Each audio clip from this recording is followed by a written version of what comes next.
both in person and there we go, in person and online that we can see through our fancy little owl here. Before we begin, I just wanted to do a land claims acknowledgement. So we thank the Haudenosaunee for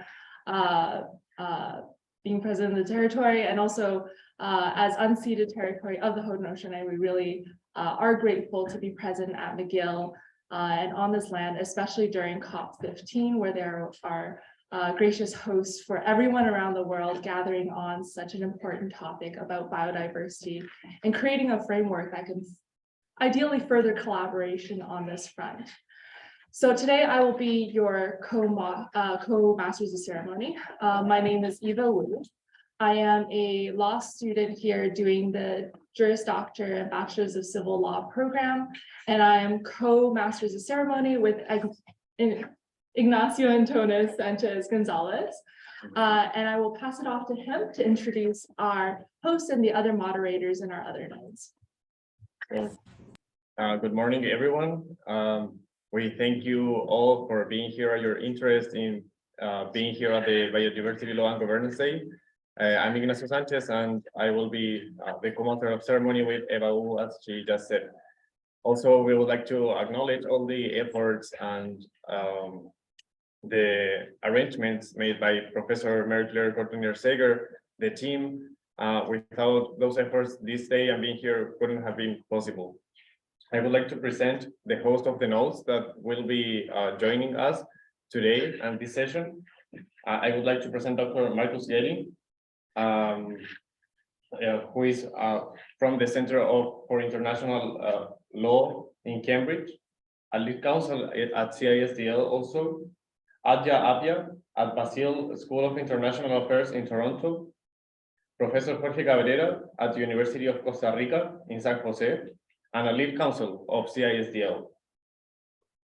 Also, Advocate Hafij at the Climate Justice Center in Dhaka, a legal fellow in CISDL and executive director in CGC, Bangladesh.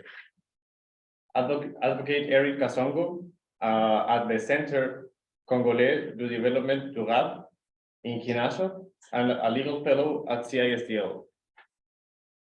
Also, I would like to present our online moderators who will be with us the whole session. Mr. Tejas Rao, PhD candidate at the University of Cambridge and manager of CISDL. Advocate Freedom Kai Phillips, Operations Director of CISDL. Camille Dual, Associate Managing Editor of the McGill Journal of Sustainable Development Law. And Jin Wang, a PhD candidate of University of Montreal. So with that being said, thank you all again and welcome to the Biodiversity Law and Governance Day 2022. With that, we pass it off to Professor Mary-Claire Cortinier-Seger to kick us off. Wonderful. Well, thank you very much to Ignacio and also to Eva and to all of those who are joining us online in the different nodes and also here in person just up the mountain from the COP15 of the Biodiversity Convention. It is wonderful to be with you, and it is a very exciting and rich and substantive program that we have today. So I am going to simply welcome you to the CISDL, the Center for International Sustainable Development Law, which I have served now for 20 plus years as a senior director and originally as director, and also on behalf of the McGill Faculty of Law and many partners who will introduce themselves presently. I would like to also ask our co-chair, lead counsel and professor of law at the University of Costa Rica, Jorge Cabrera, to say a few words of welcome. Thank you very much, Marie-Claire, and thank you everybody for joining this morning in the third edition of the Biodiversity Law and Governance Day. I think the purpose of this new event is basically to highlight the critical role of law and policy in the achievement of the new commitments under the global biodiversity framework post 2020.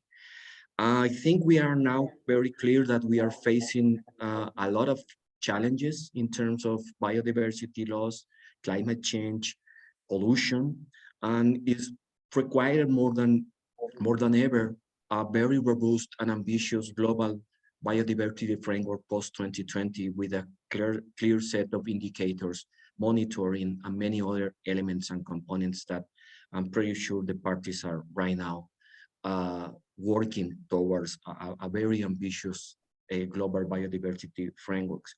On a personal note, 12 years ago, I was also a negotiator on behalf of my country, Costa Rica, in Nagoya, and also a co-chair of very small working groups at that time. And we had at that moment, basically some of the challenges that now the COP15 is facing. One was the strategic plan, the adoption of the strategic plan and the IG targets. The second was resource mobilization. And the third one was basically the finalization and adoption of the Nagoya Protocol. So I am aware of the challenges in front of the negotiators, of all the people interested in moving forward biodiversity law and institutional arrangements to achieve biodiversity conservation and sustainable development. I also hope that the outcomes of this meeting will be as successful as we did in 2010 with the adoption of the strategic plan and also of the Nagoya Protocol.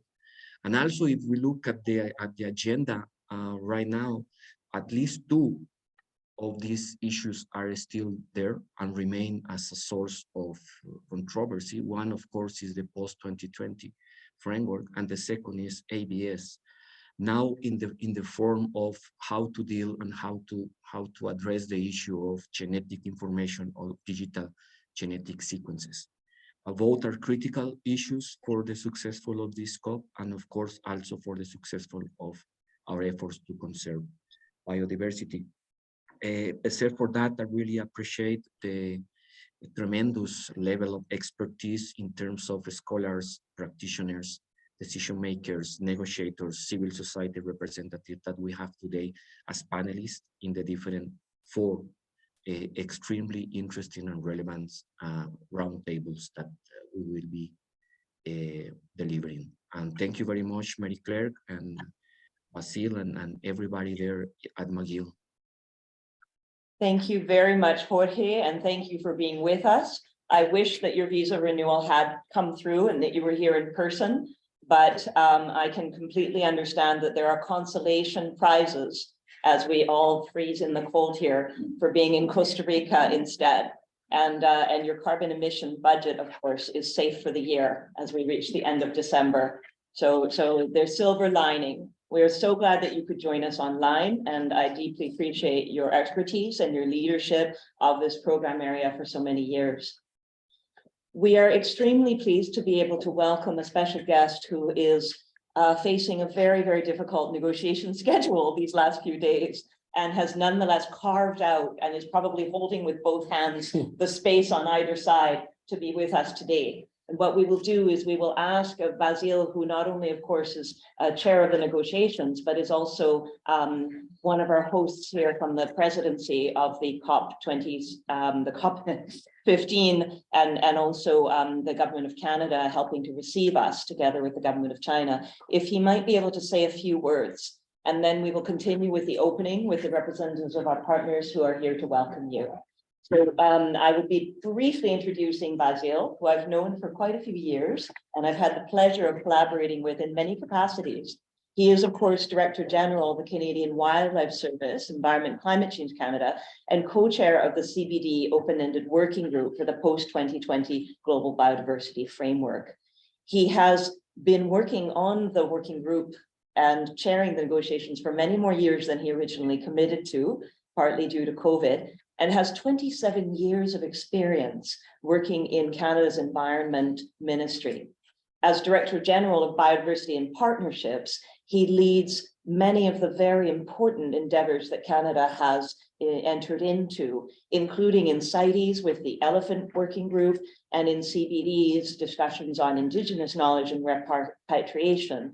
as well as co-chair of the International Joint Commission on Great Lakes Water Quality Board and director at Meteorological Service of Canada in his life, in his varied and very important life protecting biodiversity au sein du gouvernement de Canada. So I'm very, very happy to welcome my colleague and friend of many years and to thank him for his efforts on our behalf. Basil, the floor is yours. Thank you, Marie-Claire. Bonjour, mes amis. It is a pleasure to be here, and thank you for taking me out of this little wheel in which we turn in the negotiation. It's great to be out, and appreciate you insisting on me coming here, and I'm happy to be able to talk to you. So let me say a few words on where we are in the negotiation. We've been going through a round of negotiation meeting. The last one was last week, as you know. 4 years was a long time, and we've been able to dig it deeper into the issues and made an immense amount of preparation. The last meeting was a little bit frustrating in the sense that we were still having lots of difficulties in terms of resolving details. Now we're in the COP, and the format has changed a little bit, so we're not managing a process. We're directly, shall I say, with our two hands in the grease in the engine. And Francis and I are chairing the negotiation. This is a challenging process in which we have to be quite directive, which is not unnatural for us. Yet it seems to be working.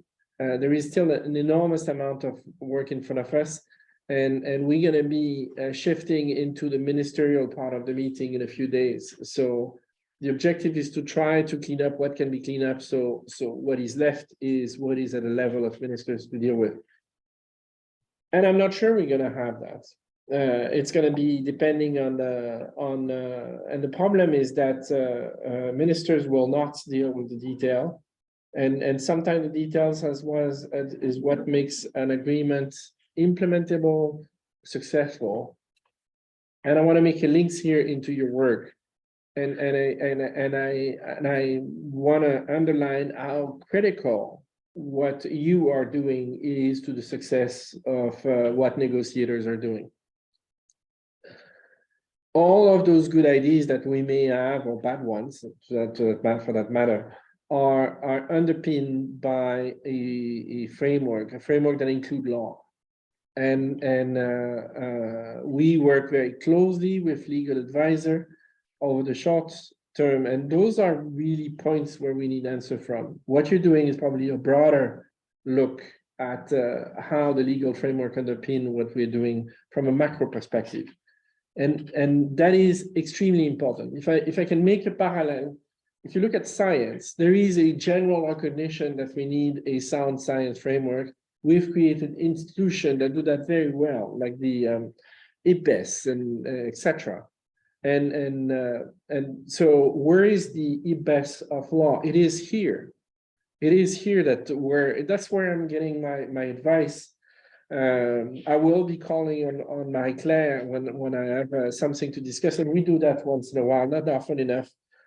But I think there is a lack of recognition of what you bring to those institutions, and I will definitively commit to continue to promote the importance of creating institutions that can be providing us.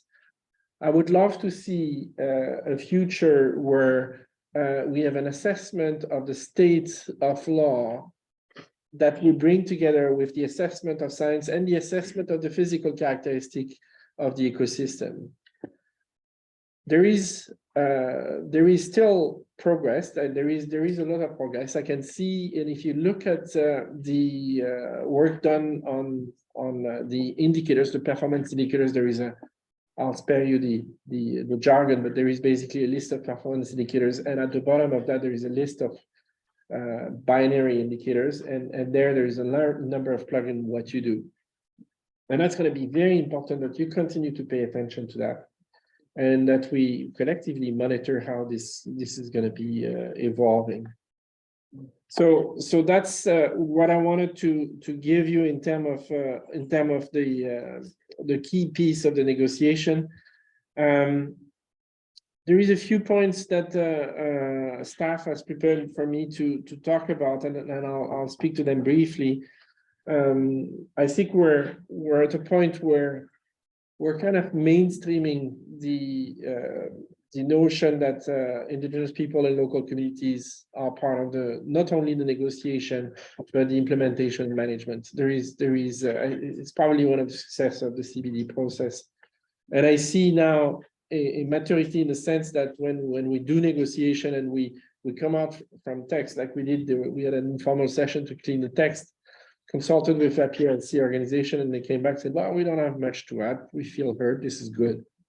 That's probably the highest point in my career. 30 years to get to that, and I'm pretty proud of it.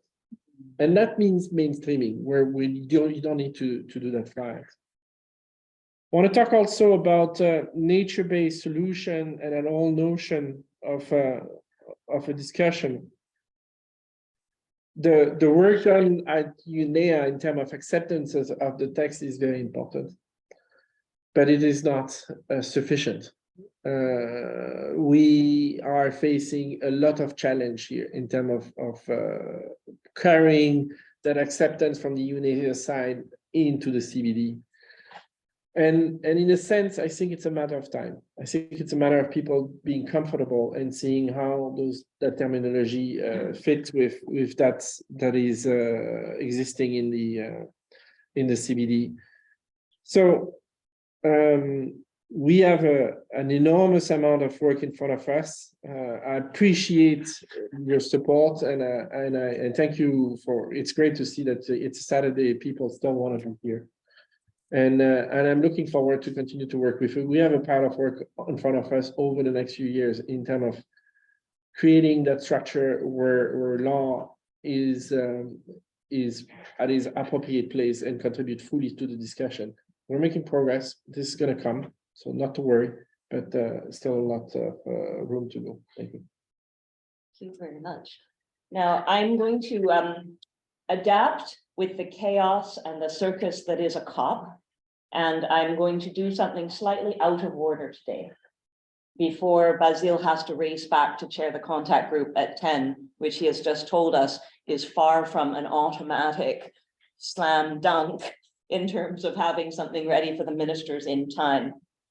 As you know, our center, together with many partners from IUCN, from IDLO, from the UN and other organizations, including over 200 universities around the world, chairs this Climate Law and Governance Day project that we just finished in Sharm, and also this new Biodiversity Law and Governance Day that we only began in Cancun 2 COPs ago. This is the 3rd Biodiversity Law and Governance Day that we have been able to hold.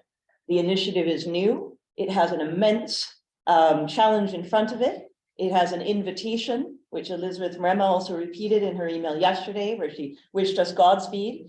And it has pieces that are just coming into existence, which I hope that all of you who are here and all of you who are with us online will be able to join with and assist us with. One of those important pieces is being inaugurated today. And it is, of course, the Global Leadership Awards on Biodiversity Law and Governance. We have been running these awards as Climate Law and Governance Awards for nearly 6 years. And this year here in Montreal, at the COP15, we are initiating the Global Leadership Awards for Biodiversity Law and Governance. I am underlining this because many of you in this room will hear more about these awards over the years to come, particularly as you continue to distinguish yourselves in this field. But law and governance is 2 pieces. Writing legislation, creating court cases that clarify the law, litigating for biodiversity is part of the pieces. But the other piece is the governance piece, negotiating the international treaties, creating the architecture that brings us all along together, because we know already that actually species, ecosystems, the fauna and the flora do not stop at the border. So today in the afternoon, down in the moot court, we will be presenting the first inaugural Global Leadership Awards in Biodiversity Law and Governance. One of the winners is here with us already today. And as I understand, has filmed a lovely little video that we will play, but won't be able to be here in person. So I'm going to move slightly out of sequence and present him with his award now. The winner, of course, is Basil van Habre, who was chosen by the jury nearly 2 years ago in the first round of deliberations for his work prior to COVID and during COVID on the open working group. Basil, we are very, very pleased to present you with the inaugural Biodiversity Law and Governance Global Leadership Award.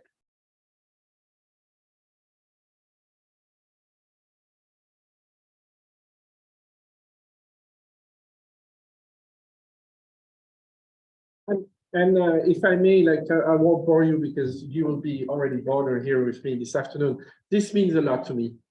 As you know, the work of sharing those process is one that is challenging, and the energy to keep going come from people like you. So I really appreciate immensely the honor you give me. I will keep that and I will cherish it, and it will be a motivation to continue the work. Thank you very, very much.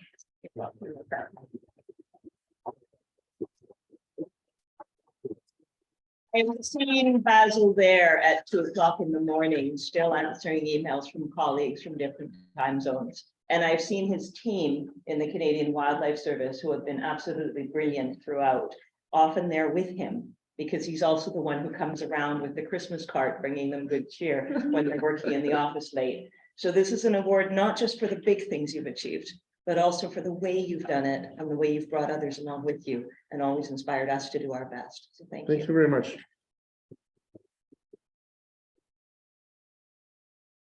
I'm going to let you race. Yes. Your Uber is outside. Excellent. Lydia is going to Good take luck. you to the right place. Good luck in the negotiations. I'm feeling like I'm in a COP already. This is the story of our lives here. And I'd like to ask if Eva and Ignacio can come and join us as our Masters of Ceremonies at the front. We are going to take 15 minutes from our coffee break, but we will make sure your coffee break is still preserved. So we're all going to just be working through 15 minutes and give 2 minutes of introduction and welcome from the co-chairs and the hosts and the partners of today. So without further ado, I'm very, very pleased to call on our first speaker, who is just going to give 2 seconds of welcome on behalf of McGill Law Faculty, and together with the chair of the CISDL, the treasurer of the CISDL board, Advocate Pierre Gontier, who is here in person. Do we have a video for Richard that we can play? Yes, I believe he just. Wonderful. What we will do is we'll give the floor first to Pierre while they're arming the video, and then they'll signal to me when they're ready to play the 1-minute video from Richard. All right, well, thank you. Bonjour. Welcome everybody to this BLGD day.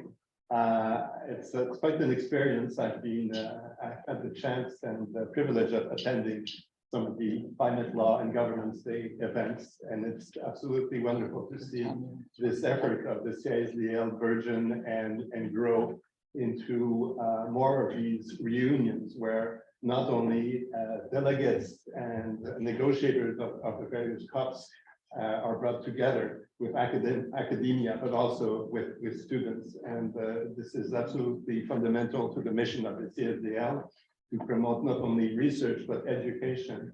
And these events are really at the core of our purpose. So I'm very, very proud to welcome you to this event.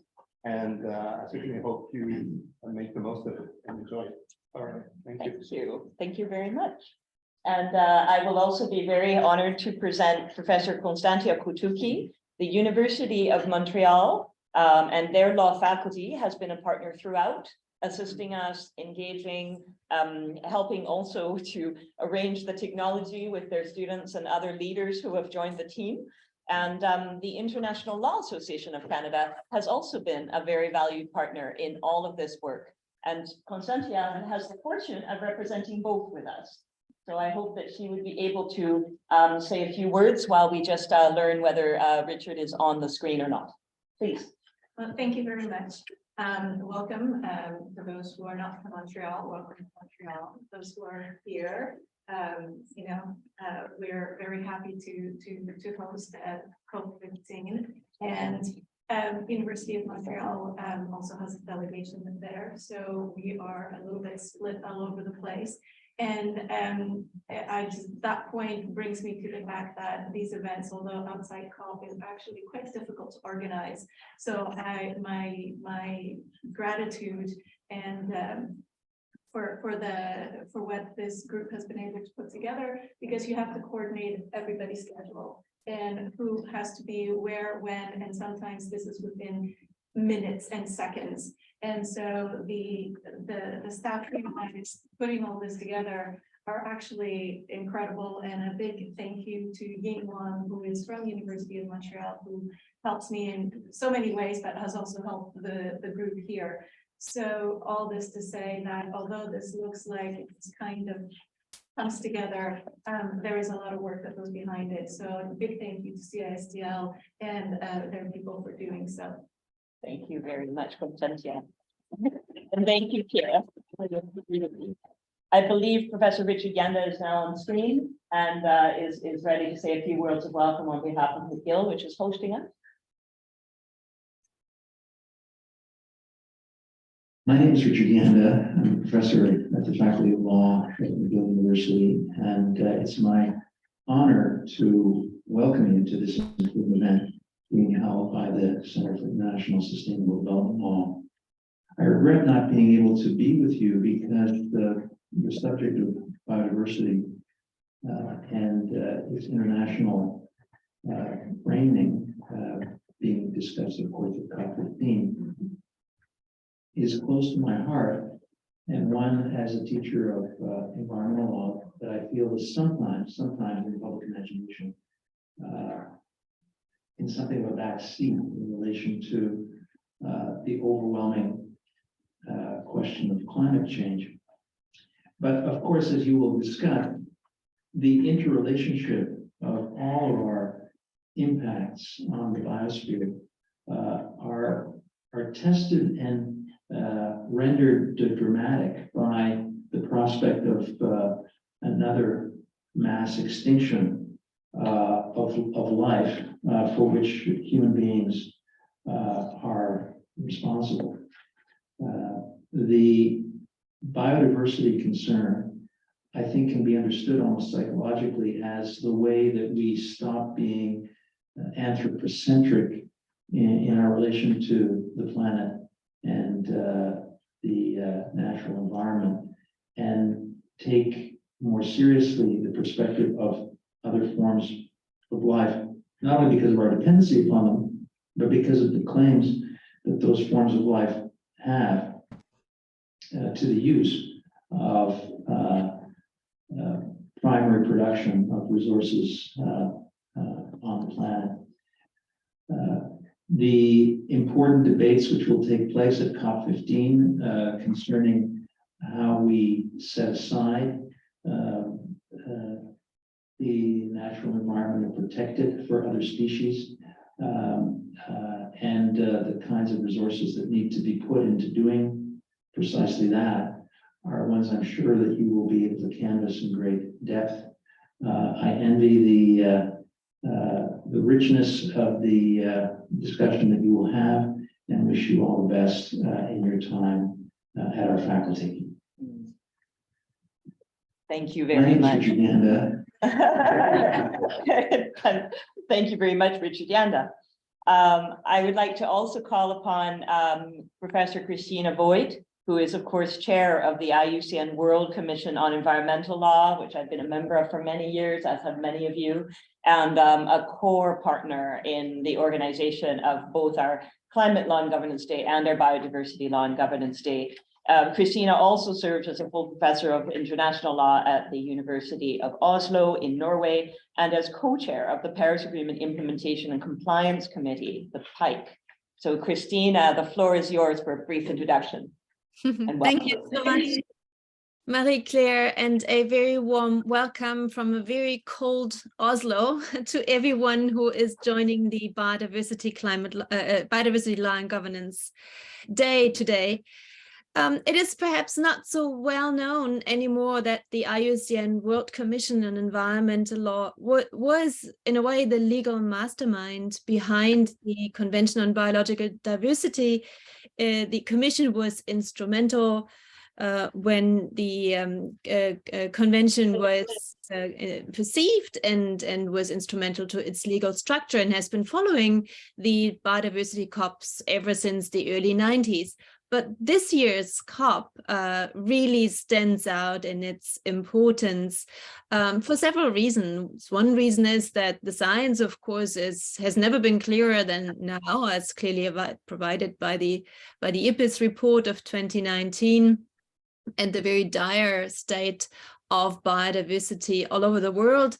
But also the COP is important this year, COP15, because we do know that the strategic plans 2000 to 2010, 2010 to 2020 with its targets, the Aichi targets, were not achieved.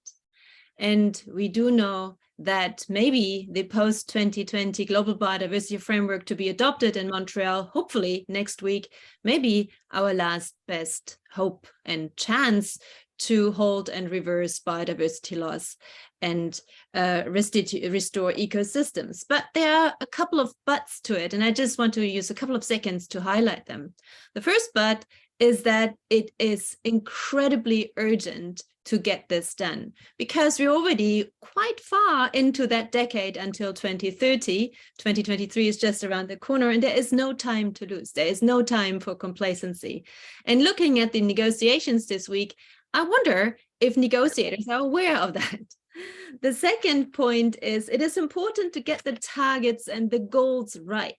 They have to be clear, they have to be aggregatable, they have to be qualitative, ambitious, fair, and measurable. And we know that currently the work is primarily on those new targets. But the targets alone are not enough. Targets alone have a chance to, just be paper tigers if they're not implemented effectively. And here is where the law comes in. And here's also where the absolutely crucial importance of the Biodiversity Law and Governance Day comes in, because those targets need to be connected to legal tools, both internationally and domestically.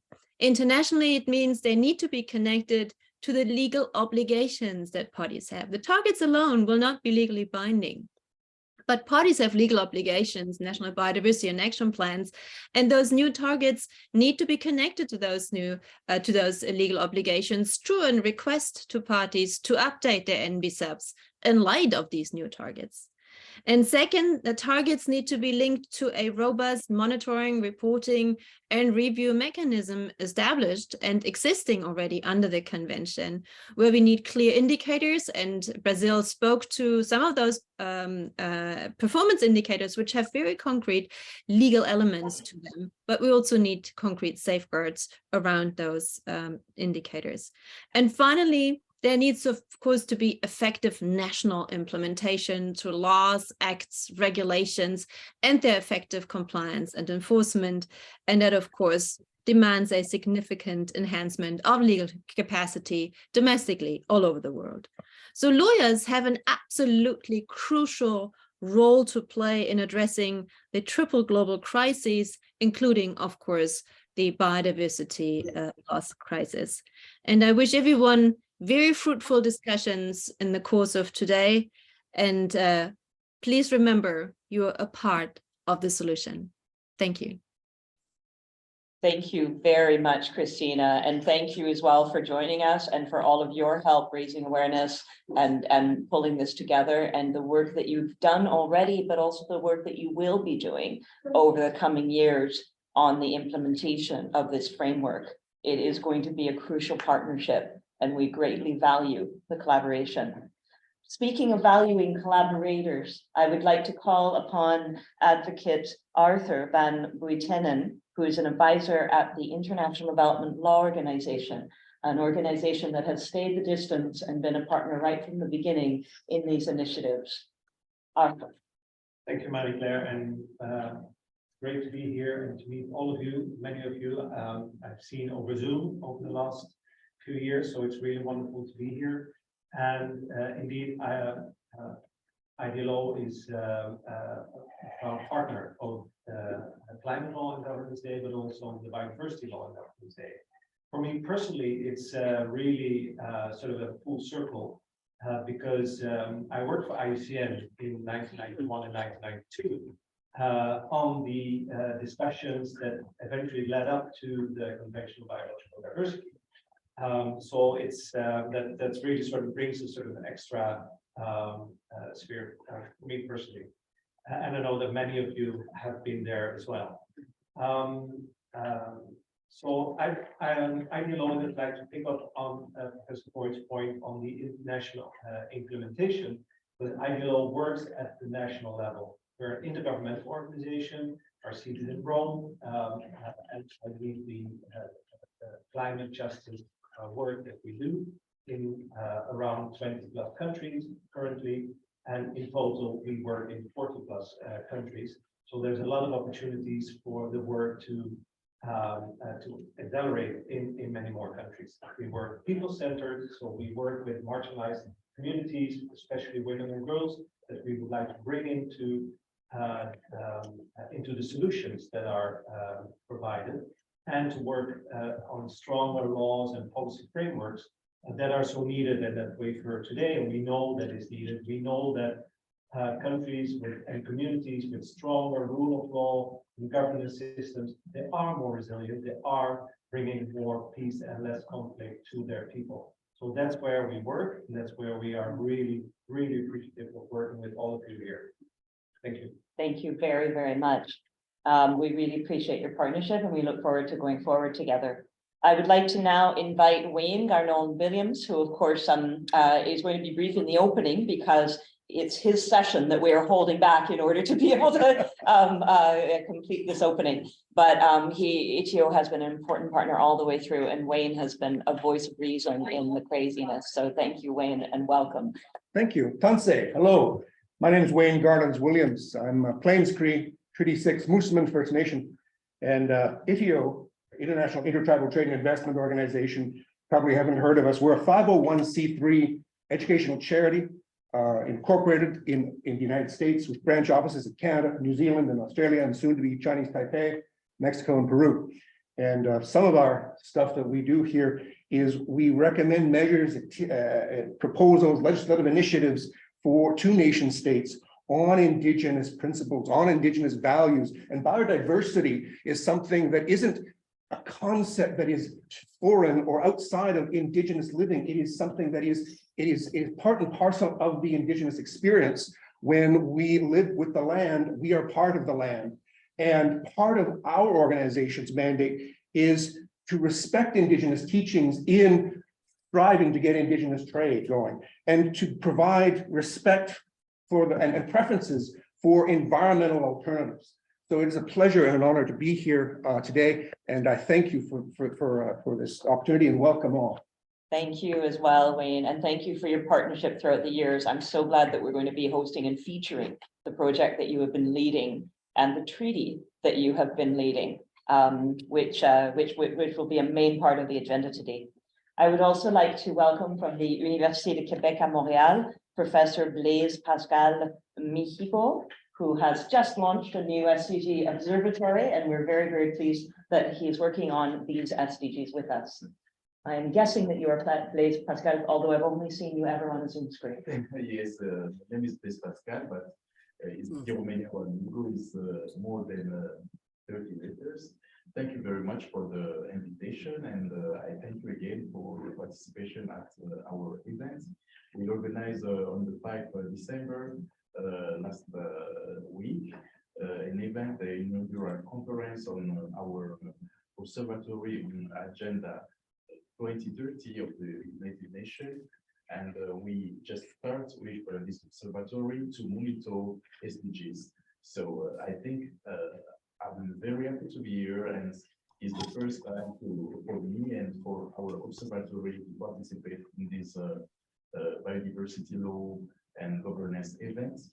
And I think we will continue to participate in this event. And I welcome all the participants virtually and or physically. And I think it's a very important event to promote the role of the law in the implementation of CBD, Nagoya Protocol, and other important legal instruments. So I think I can stop there for now, and I return the floor to my colleague. Thank you very, very much. And we look forward to partnering with your new observatory as we move forward together. It's the scale of the challenge cannot be overstated. Christina put it very well. We are so close to failure. And for thousands of species, we're the last hope. And that is a responsibility we must take very, very seriously, doing all we can.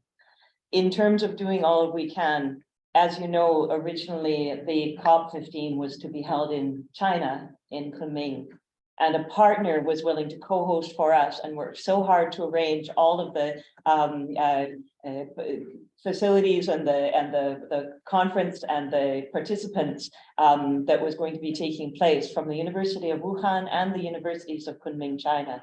We're very, very happy that Professor Qin Tianbao, Director of the Research Institute of Environmental Law at Wuhan University, and indeed former Associate Dean of his university, has joined us online to give the last welcome and opening for today briefly. He would have been welcoming us all to his country, and now he is still with us and working together with us and making that commitment to welcome us to the day. Professor. Oh, thank you very much. Greetings from Wuhan. Actually, now it's almost 11 p.m. In Beijing time, but I'm very happy to have this great event. A little bit pity for me because I should be in Montreal recently because I'm a member of the Chinese delegation, but I have to take care of my two kids because of family reasons. I cannot go to the Canada. As you mentioned, that China this is the presidency state for this COP15, and for this COP, China has done a lot, especially for the first part of meeting last year in Kunming. And but as the colleagues just now mentioned that the biodiversity law and the governance is very important for the COP, not only for the COP, for the post-2020 biodiversity, global biodiversity framework, but also for the actual biodiversity conservation, actually. So that is very important to mention that China last year donated about $23 million to establish the Kunming biodiversity funds. I think that is the very first one from the developing countries to provide such money. And I'm very glad to see that the Canada government follow this event and to provide some money also to the conservation of the global biodiversity. That's very important for this purpose because the biodiversity conservation is a common concern of the humankind, and we no matter it's developing countries or developed countries, each country should make its own contributions to this great event. And happy to see this wonderful event as a very important three topics here. And maybe I believe that the discussion and the discussion of this today's event could contribute at least theoretically for the international law on biodiversity and for the COP15. Thank you. Thank you very, very much. And thank you to all of our opening speakers for helping us and being our partners and carrying us through as we launch and build and strengthen this initiative, despite the setbacks and despite the challenges. We are committed to this and we are working together. And that is a very important way to start this kind of endeavor. So thank you to all of our opening speakers.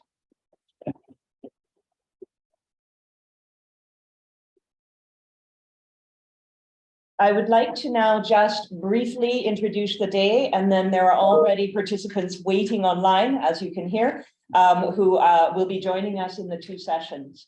We hope to have the moot court technology working by the afternoon for the closing high-level plenary, with speakers coming from the heads of different treaty secretariats and some very important international organizations that are working together with us on these issues.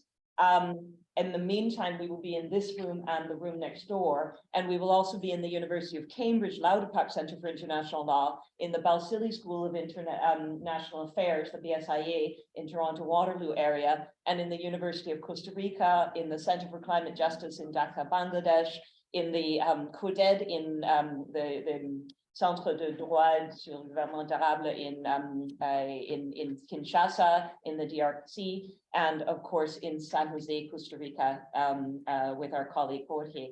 So the event is spreading through nodes where people have collected and are joining us throughout what is their day, or their afternoon, or their evening. And at the same time, we are here in Montreal, next to the COP, holding this central node. You will have 2 panels. Each panel will have a chair in the room and a chair online. They will have speakers who are sitting in the different nodes or here with us. And they will also have an open invitation to anyone who is here in any of the nodes, especially the Montreal one, to intervene directly as part of a roundtable. So it's meant to be a participatory discussion, not a set of presentations to an audience, if you understand. We have over 400 registrants who are listening online, but please treat this as a conversational piece. And the chairs have been given strict instructions to do that as well. The first 2 sessions here in the Cartagena room, we will be having sustainable natural resources stewardship, which is co-chaired by our colleague Constantia Kutuki in the room, and our other colleague Ilaria, Professor Ilaria Espa, from the Università della Svizzera Italiana, who is the chair of natural resources program of the CISDL, together with their speakers and colleagues. So those who stay in the room will be in the Cartagena Zoom room and will be on the panel on sustainable natural resources stewardship. The moderator for that panel is Diana Quevedo, who is online as well, assisting us. The second session will be on genetic information and access and benefit sharing in the Nagoya Protocol. That is co-chaired by Professor Jorge Cabrera online in the Costa Rica node, and advocate Arthur van Rietenen, who is here in the room. It will be right next door for those who are here. So if you're interested in ABS and the Nagoya Protocol, please just slip out as soon as we break. And we will have advocate Ignacio Sánchez, who is the moderator for that. The break with refreshments, please take some coffee with you into the room, and then we will preserve your break as well right after the first session. The second sessions will be focusing, again here in this room, on nature-based legal solutions for climate and biodiversity emergencies, the Cartagena room, and in the other room, the Nagoya room, indigenous treaties, trade, and biodiversity. The co-chairs of the experts roundtable on nature-based legal solutions are Professor Markus Gehring from University of Cambridge online, and Dr. Joanna Miller-Smallwood from Sussex Law School in the room.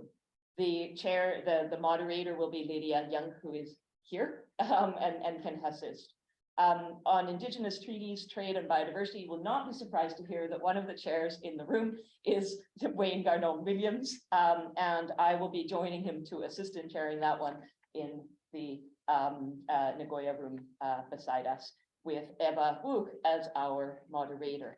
So we look forward to a rich and substantive morning.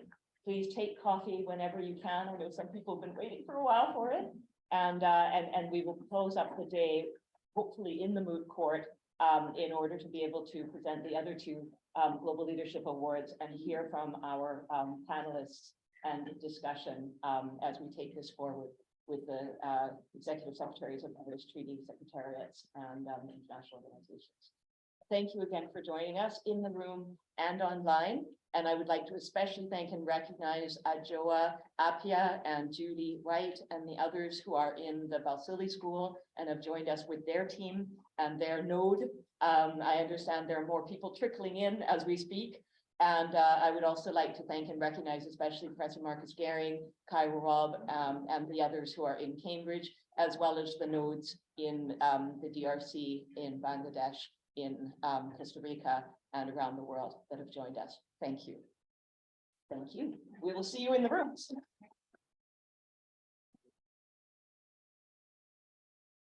I'm going to call up the people to start right away, and then others.